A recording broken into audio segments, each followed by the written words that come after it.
So it's kind of hard to run an automotive channel on YouTube when you don't have an automotive. The 911 is sold, it's gone, and the garage is empty. Well, that's the problem. You see, it's not empty. The garage isn't just a place to work on cars, it's a place that you should just enjoy being in. So on the count of 3, let's get to work on upgrading our garage. 1, 2, 3.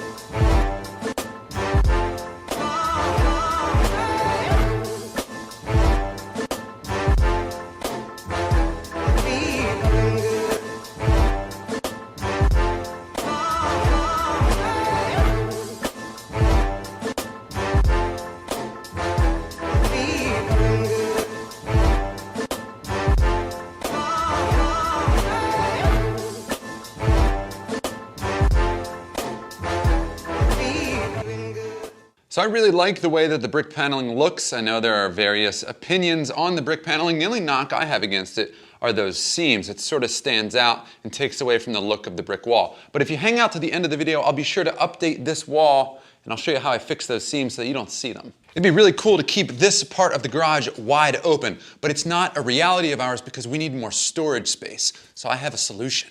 The solution is in this box. This is a 4-foot wide Husky workbench. We got 4 of them. Let's get them together. Did I tell you that the workbench is white? I didn't want it to be white. I wanted it to be red or black, but that's why it was so cheap. And don't worry, I have another solution. You ever do this? I love doing that. You get to do it 4 more times on each box. Whenever you're assembling something like this, don't use the Allen keys that come from the factory.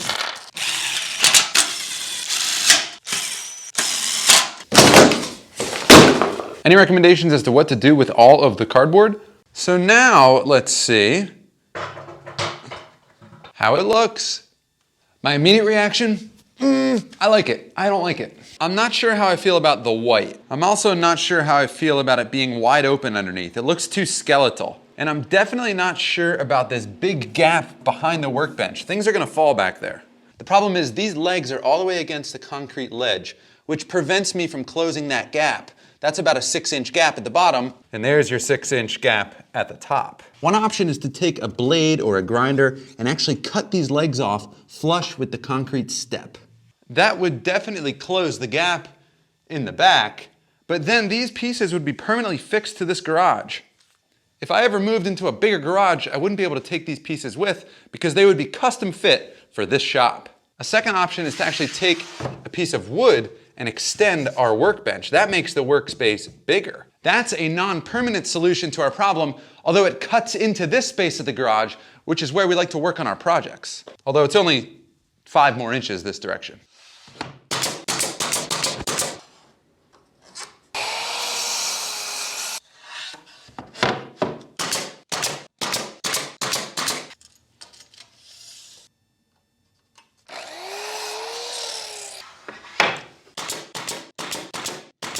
So that's a quick fix for a big problem. Now there's no gap behind the workbench, so nuts and bolts aren't gonna fall, and I just earned myself a ton of storage. I never had a good place to store things like coolant, old paint, older paint, and my jack stands, and my jack stands, and my jack stands.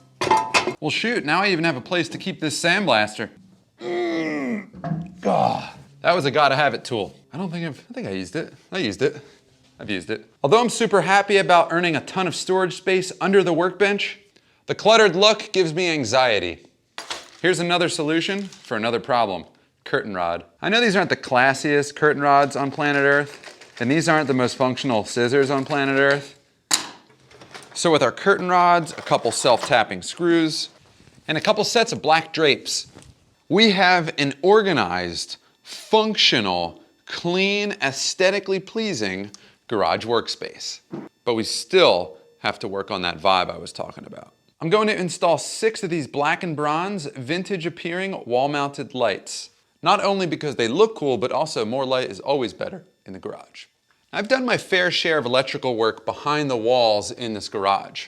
So for convenience sake and an industrial look, we're gonna install surface-mounted electrical. Since I'm running surface mount electrical, I can mount these lights wherever I want and then just run wire to them. So we decided to do 1, 2, 3 lights on this wall, and we did the same on the opposite wall, 3 more lights for a total of 6 lights. So this is 12 gauge wire, and although these are just lights and we could probably get away with 14 gauge wire, we do have that one outlet at the very beginning of the circuit. Whoa. And we want to make sure we're doing everything to code. Now that we have the distance between our lights, we can roughly measure the length of wire between each fixture, cut it down, and install it into the light box. Really simple process. I'm not an electrician, and I managed to do it in an afternoon. You can see it all meets up at this outlet right here. So this outlet is going to power all of our lights, but I'll replace it with this. So now the power from that wall will enter the outlet, and it will also enter this light switch. So all I'll have to do is flick the switch, and voila. Voila or voila? Waka. If you're working inside an outlet box, you have to shut off that outlet. That outlet should be located right here. That did shut off lights in the garage, but fortunately over there I have an outlet, and inside the outlet I have these studio lights. Use my circuit tester, make sure everything is off. All these wires are cold. With the switch box wired back up, all we can hope for is that when we flip this breaker, the lights go on in the garage. 1, 2, 3. Nice. Well, this is the fun part. Now we get to install our lights. It really is as simple as twisting the black wires together, the white wires together, and the ground wires together. Strip the wires.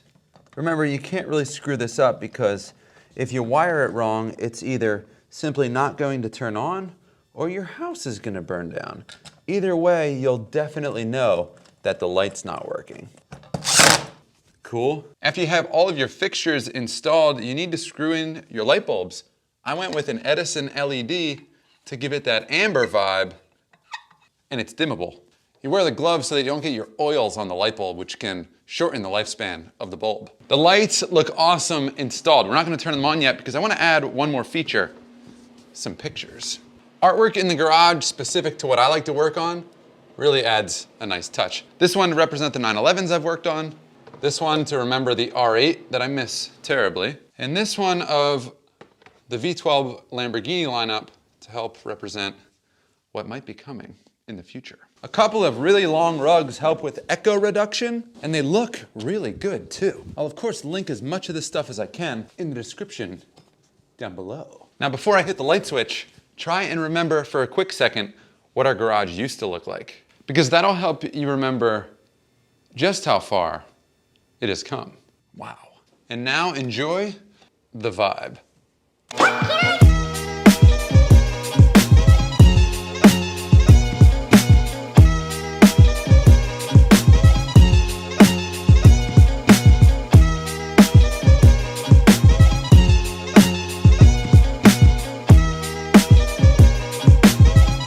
So did you spend the video wondering what I'm gonna do with these seams? Let's review a few options. Option 1 is to hide it with more flexible metal conduit. I could even tie it in up top and have an outlet at the bottom.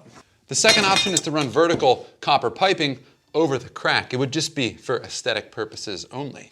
The third option is to take some black iron, put it over the strip, and then put some rivets in it to make it look like a natural seam that you would see on a brick building.